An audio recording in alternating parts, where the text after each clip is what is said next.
Hello and welcome back to the TurboSettle video series. Today we're going to show you how to extract data from Chat-GPT into your data models. As an example, we're going to bring down about 1,000 banks from our server and show you the missing data and how we're going to fill it instantly just by clicking the IQ Fill button next to the Edit, Add, and Upload buttons. So we clicked it and you can see we could choose by bank name, email, whatever column we want to. If we don't choose a column, then it's going to bring in all the missing data.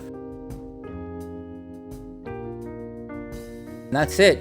Any data object you want and it'll fill in missing data.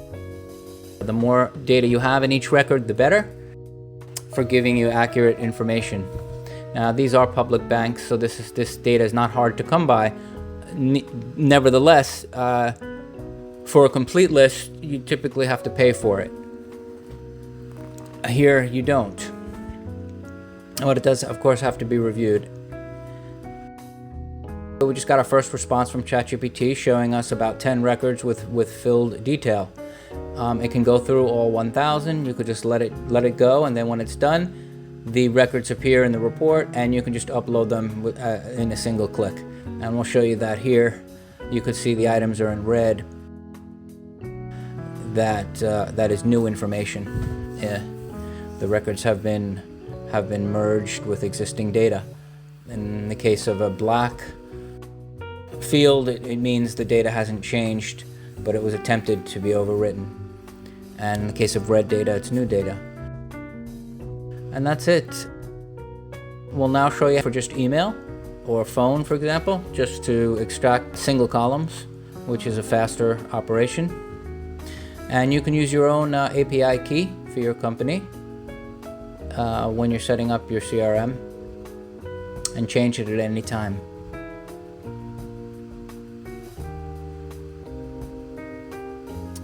So let's see, I will click IQ Fill again and we will try just to bring down a few emails from the LLM. And you'll see it works really nicely, and in the case where it doesn't have data, it won't write anything. So in this case, we have in our second response, on the second try here, we have about 4 or 5 emails. Most of them look pretty accurate actually. We've tested some of this data, and it is accurate, pretty amazing. So we'll show you the new emails we just brought in addition to about 20 records that are new. And we'll upload the 30 some odd records to the database shortly. And you could see here just some records with just the new emails that just came in from ChatGPT. So it's interesting, you can actually extract data from ChatGPT. And this is the way to do it. Your objects can have gene data, for example, gene expression data. Instead of just 12 or 15 fields, maybe you have 50 or 100. And it can fill in the blanks quite easily.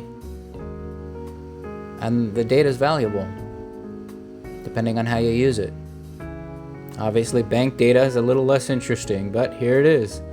Nevertheless, and we're uploading 30 records to the database, and it can go to any provider you want. It can go to the cloud on our storage or on your storage. It can even go peer-to-peer. We have serverless processing, and we do offer serverless storage too, if you have your own network internally, and we create networks for teams.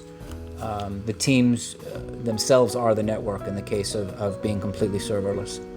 So here we're looking at the data, and you notice how some of the records have just emails, some of the records have full address information and phone. This is what we call a sparse matrix. As a set of records, this all gets committed as a single transaction.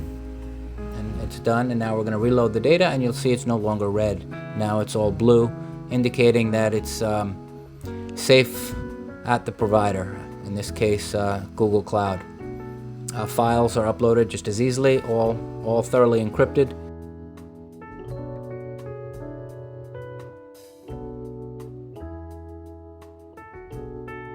You can sort by any field. As you see, the email is in red. It's being sorted by email.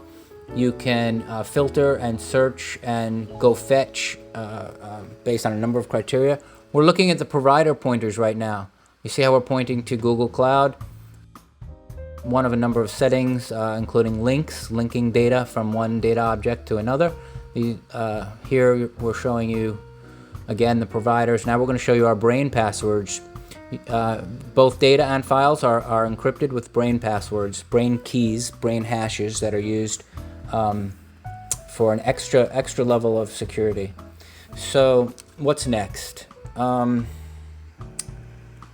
Now we are just a little bit about how to manipulate, edit data, view data, and in this case, this is how we link data from one object to another.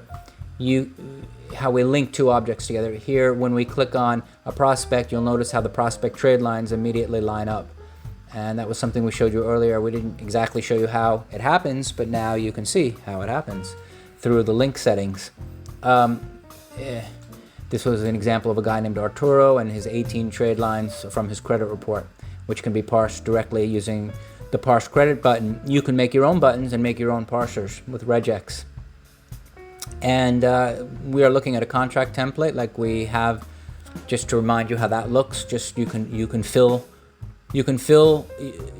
your own templates on your own agreements and then have them point to data and fill. It's just as simple as hitting the autofill button. And you could work through with a prospect and then send it to the prospect for signing, like you see here. You can add date fields, just happen not to be added in this doc, but you can add it yourself just by adjusting or editing the template. And then you can email it to the prospect like we're about to do here. He can continue to fill it out, send it back, and then there's the extract button, which is a new feature we just added that brings, you see that button there, extract data, brings the data right back in. Any inconsistencies are overwritten by what the document supersedes if you press that button, and then you can onboard. All of these buttons are customizable in settings, directing your workflow according to your own business rules and logic. Right now, we brought in a few clients. Of the 40,000 clients that this company has, we brought in a few that have an account balance over 25,000. And just to give you an idea of the search capability, very strong, complex search and filtering. Now we're looking at all banks that start with an S, between the letter S and T, and you could see, and we're sorting by bank name. Now we are looking at some other banks here as well. Now let's see, because we're no longer, we unfocused the S only. So now you can see all 1,000 banks. And look, we just edited a field. There's two ways to edit, and that's one way right there, just like you would in an Excel document. See the number in red? And you can just click the upload button, and it automatically uploads whatever was edited. And you saw there was just one record that was edited there. And you can also edit by going to the actual record itself. And again, all of these fields are customizable. Some of them you might not be allowed to edit because you set that up for yourself that way. Depending on what your users are allowed to do. And it's just as simple as clicking on the object. You could see all of the fields here in the object. We just deleted a field called routing number. Just click of a button, it's gone. It's still there because we didn't save it. You don't want to save changes to this. These are actual objects. And up to 1 million records in each object. And it's very fluid, very fast. Thank you for watching. We'll see you next time.